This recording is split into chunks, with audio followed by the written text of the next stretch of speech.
To change the icon, right-click on it, go to Replace Image, click on Drive. Navigate to Shared with Me, then land your dream job icons.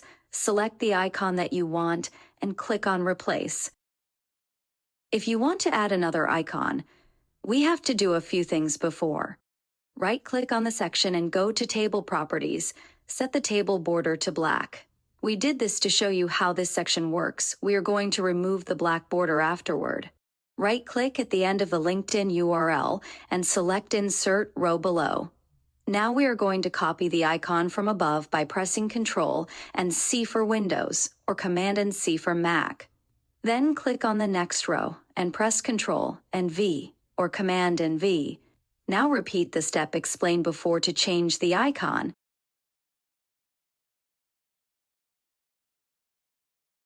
Click on the section, select Table Properties and set the border to 0.